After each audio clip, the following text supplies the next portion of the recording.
Assalamualaikum warahmatullahi wabarakatuh. Halo sahabat Obras, gimana nih kabarnya hari ini? Sehat dong? Alhamdulillah. Perkenalkan nih, nama saya Rafif dari kelas 8A. Hari ini saya akan menjadi host pada podcast hari ini loh. Tapi podcast ini pengen ngomongin tentang apaan sih? Simpelnya mah kita pengen ngomongin tentang rangkaian yang diselenggarain oleh SMP DTBS, yakni Duta Literasi. Tapi saya di sini nggak ngomongin ini sendirian loh. Di sini saya ada dua rekan saya yang menjadi dua finalis Duta Literasi. Siapa aja sih? Sini saya kenalin. Yang pertama ada Fawas Arjam dari kelas 7E dan Fadlan Ar-Rahman dari kelas 8D. Halonya dulu dong. Halo. Gimana, sehat? Insyaallah. Kayaknya semangat banget ya mereka. Tapi kalian udah kenal nama, tapi belum kenal kabarnya kan? Gimana kalian? Sehat nggak hari ini? Alhamdulillah sehat. Alhamdulillah saya lagi sehat, walaupun agak pusing. Sepertinya begitulah. Tapi gimana sih hari ini kita pengen ngomongin apaan sih? Sini, kita tuh pengen ngomongin tentang rangkaian acara Duta Literasi dan bagaimana sih individu Fawas sama Fadlan bisa menjadi inspirasi buat kita. Pertama-tama, Fawas, menurut kamu apa sih yang bikin kamu pengen masuk Duta Literasi gitu? Apakah gara-gara emang dari rangkaiannya yang menarik atau emang gara-gara kamu tertarik gitu sama dunia literasi?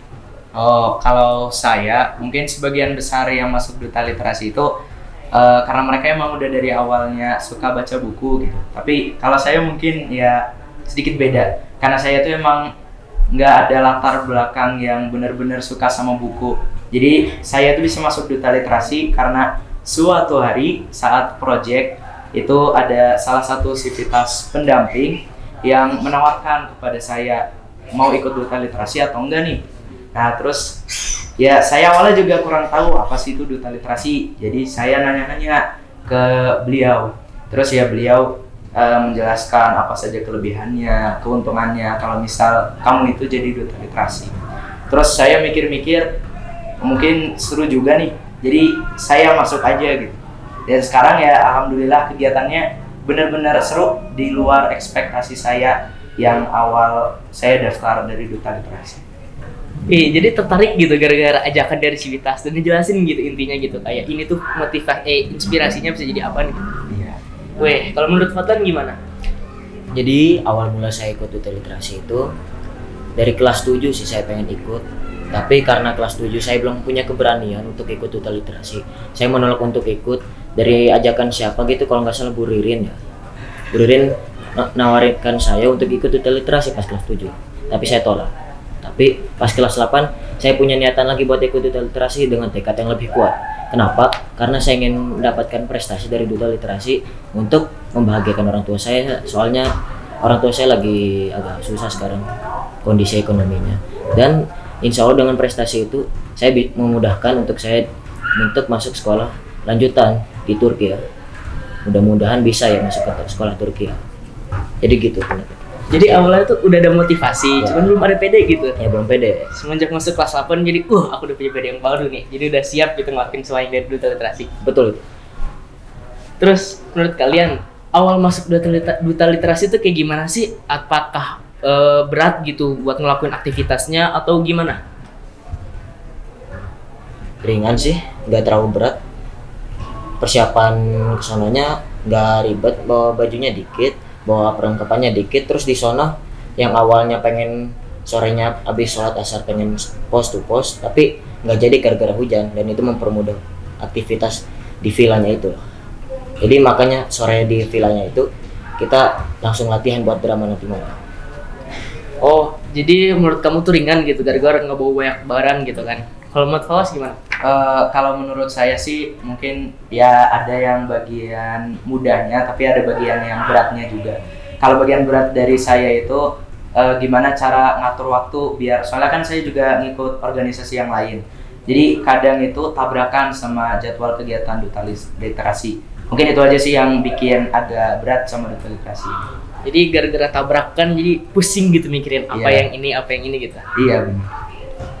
Tapi sahabat, kalian pasti penasaran kan gimana sih rangkaian acara mereka?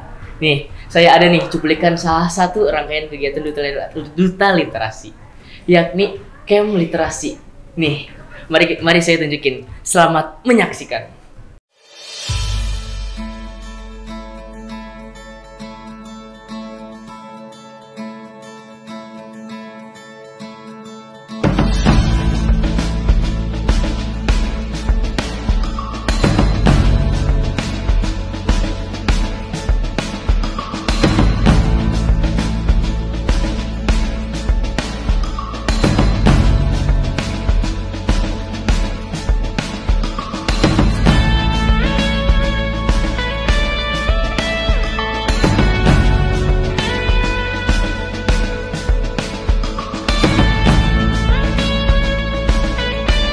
Mendengar suara panas bagaikan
dari kelompok saya.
Wih, kayak tadi keren banget dah.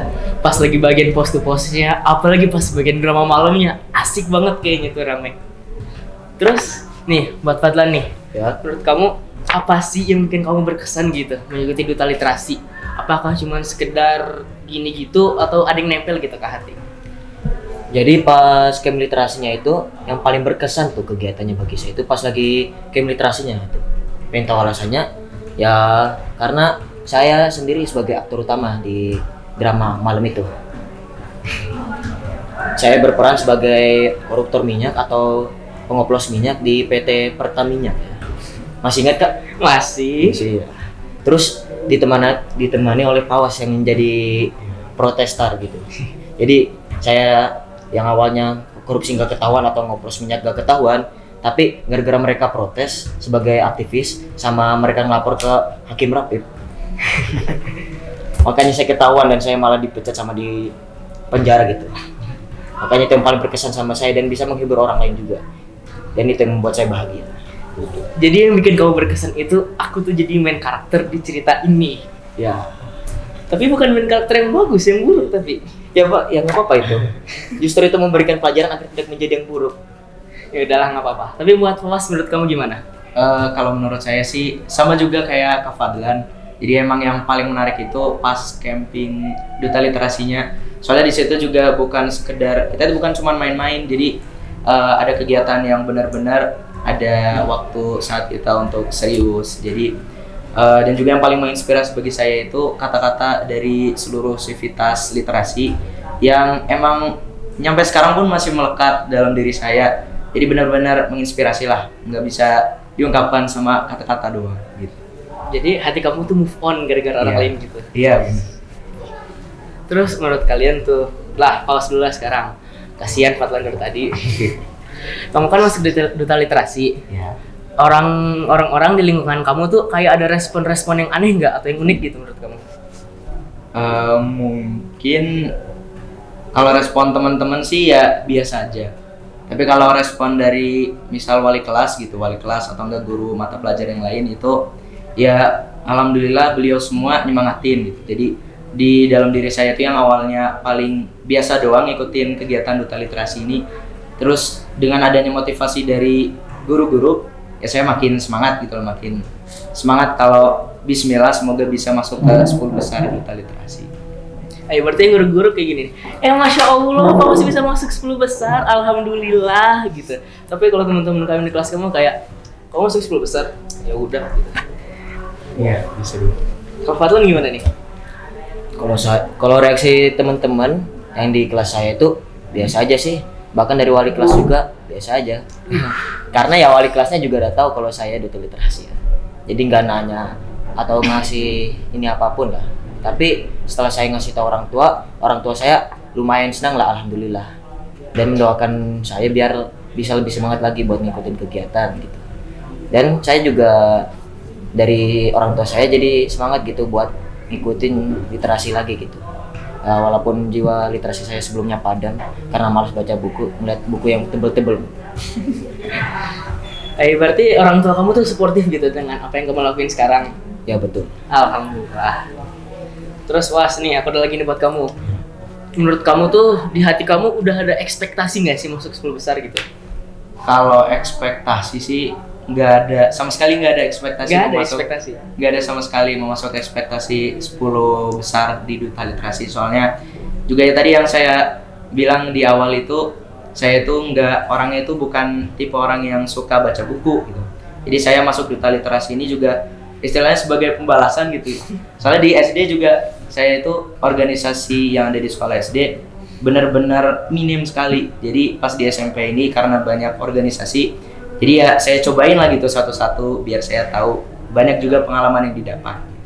Tapi seneng gak masuk duta literasi gitu top 10? Seneng banget, soalnya ya itu juga harapan orang tua juga. Pas telepon kan cerita ke orang tua, terus orang tua juga ngedoain semoga bisa masuk 10 besar. Menurut kamu gimana? Pas awal saya daftar buat duta literasi itu saya nggak ngekspektasi juga biar buat masuk 10 besar. Tapi setelah ngikutin kegiatan di Kem Literasi khususnya, saya jadi ada ekspektasi gitu, ekspektasi yang cukup tinggi lah biar buat jadi 10 besar.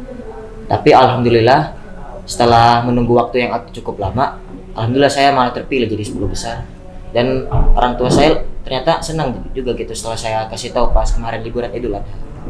Jadi ya segitu doang sih. Sekali lagi nih, kamu seneng gak? Orang tua kamu kan seneng. Kamunya gimana nih? Senang sih sama agak terkejut sih pas masuk 10 besar. Tapi di hati kalian berdua tuh berarti nggak sama sekali nggak ada ekspektasi masuk 10 besar. Apalagi Nggak. top 1, top 2 gitu. Nggak ada itu pasti. Nih, Fatlanda, selama kamu jadi duta literasi itu ada nggak sih tantangan gitu yang menurut kamu berat? Tantangan yang paling berat sih bagi saya itu ngatur waktunya gitu loh. Ngatur waktu? Ya, Bukan public speaking ya?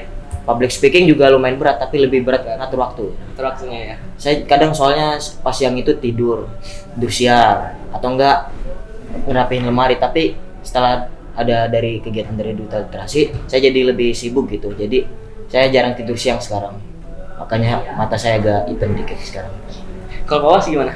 Kalau saya sih sama juga kayak Kak Fadlan, jadi emang ngatur waktu itu benar-benar saya baru ngalamin di SMP ini, benar-benar ternyata butuh ekstra pemikiran gitulah. Jadi ya emang alhamdulillahnya juga bisa belajar cara menstrukturisasi waktu kita. Berarti kalian tuh lebih terbebani oleh mengontrol waktu kan? Iya. Betul. Tapi yang saya lihat tadi dari video nih, itu kan banyak kegiatan-kegiatan kelompok. Nah, kalian interaksi antar kelompoknya itu susah nggak sih? Alhamdulillah karena kelompoknya solid ya, Solid. bisa dibilang solid. Alhamdulillah jadi mudah gitu ngaturnya. Terus apa tuh namanya ngasih saran, terus di kelompok kita itu alhamdulillahnya juga pada nerima saran dan ngelakuin sarannya itu. Jadi terbuka pemikirannya gitu. Solid till the end gitu. Ya solid. Kalau Pawas? Ya, saya juga setuju sama pendapatnya Fadlan sih, sama aja kayak Fadlan. Jadi solid till the end, good, Iya. bagus. Terus kalian itu selama menjadi duta literasi, kalian punya visualisasi yang baru nggak sih menurut apa itu literasi? Ada nggak? Sok dari Pawas dulu dah, kayak ini Fadlan lagi mikir. Visualisasi literasi. Maksudnya gimana nih? Maksudnya kayak apa sih itu literasi gitu? Oh, kalau mungkin dari rangkaian kegiatan duta literasi yang diselenggarakan dari sekolah, itu makna yang bisa saya dapatkan sendiri itu, jadi literasi itu bukan hanya sekedar bagaimana kemampuan kita menulis dan membaca buku, seberapa banyak buku yang kita baca gitu. Tapi literasi itu mungkin lebih ke bagaimana cara kita mengolah dalam penerimaan informasi. Jadi kayak misal ada informasi hoax nih, kita kan benar-benar harus hati-hati gitu ya. Jadi nggak sembarang informasi kita terima, benar-benar kita saring gitu. Jadi mungkin itu. Jadi lebih kayak mensaring, mengerti dan memahami gitu. Ya benar. Kalau Fadlan? Saya setuju juga sama Pak Was ini, tapi saya ada tambahan buat itu. Tambahan dari saya itu, kalau literasi itu juga mengajarkan kita bagaimana cara bernegosiasi atau berpendapat dengan orang lain gitu. Mempermudah gitu literasi. Daripada kita diam atau baca buku terus gak kita kasih tahu idenya sama diskusi sama orang lain. Nah, literasi itu mengajarkan kita buat diskusi sama orang lain juga tentang ilmu yang kita baru dapat atau informasi yang kita baru dapat. Jadi menurut kamu literasi itu lebih kayak mendapat dan menyebarkan gitu? Siap. Terus nih Fadlan, kamu kan lebih kayak menyebarkan nih idenya kan? So, ada nggak ide literasi yang bisa menjadi impactful gitu buat DT gitu? Impactful. Ada. Apa? Jadi gini nih, karena kan saya dari kelompok literasi finansial, Yes. saya ngambil tema produknya finansial. Nah, upaya yang bisa dilakuin itu, saya di produk saya itu ada 3, tapi saya ambil 1 doang, yaitu memberikan pendapat atau merekomendasikan guru untuk mengadakan kegiatan jual beli di sekolah. Contohnya seperti market day yang sekarang ada di kelas meeting, sama seperti bazar, terus bazar gitu. Jual Sekolah. beli ini bersifat makanan atau bisa buat barang juga ini? Buat barang juga selama gak dilarang di DT. Siap. Kalau dilarang di DT, jangan dijual belikan itu barang. Kalau Pawas gimana? Kalau saya sih ada banyak, tapi salah satunya yang mungkin paling impactful ke sekolah itu ada inspirational words box. Jadi itu kita akan menyiapkan box yang nanti akan diisi oleh kertas yang diisi kata-kata inspirasi. Itu seluruh santri bisa mengisi.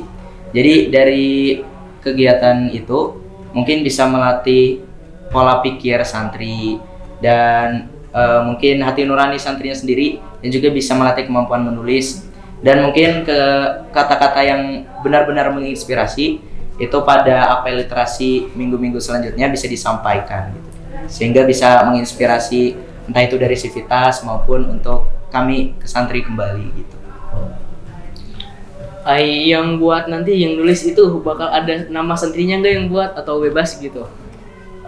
Itu mah tergantung gimana santrinya lah. Bebas ya? Bebas. Terus nih kalian bisa nggak ngasih pesan gitu kepada teman-teman kalian yang masih mikir di literasi itu kayak apaan sih, bosen baca buku doang gitu? Ada nggak? Ada. Sok gimana? Ada idenya. Jadi gini idenya. Kan karena rata-rata santri di sini sering buka sosmed, sering contohnya IG lah, mereka sering buka IG karena mereka ingin dapat informasi baru, tapi mereka kurang bisa gitu apa tuh namanya, memberikan informasi ke orang lain juga. Nah, dengan literasi mereka bisa mendapat informasi baru dari buku, dari internet untuk diumbarkan ke sosmed gitu. Jadi mereka nggak bilang literasi bosenin, tapi asik soalnya bisa bikin nambah follower mereka di IG gitu. Berarti nggak lewat medsos gitu, nanti medsosnya isi dia baca buku gitu sekarang. Ya, So, biar banyak yang tertarik abis itu nge-follow gitu, biar mereka alhamdulillah gitu ada follower. Masya Allah. Kalau Pawas gimana? Kalau saya sih dari pengalaman saya baru masuk SMP ini, setelah saya mendengar ada organisasi literasi itu, saya benar-benar nggak tertarik. Jadi kayak saya mikirnya paling cuman membaca buku, ngulas-ngulas buku, ataupun membuat suatu karya kayak misal puisi, pantun, begitu-gitu. Menurut saya ngeboseninnya karena itu. Tapi setelah saya ikut kegiatan Duta Literasi ini, ya ternyata benar-benar seru.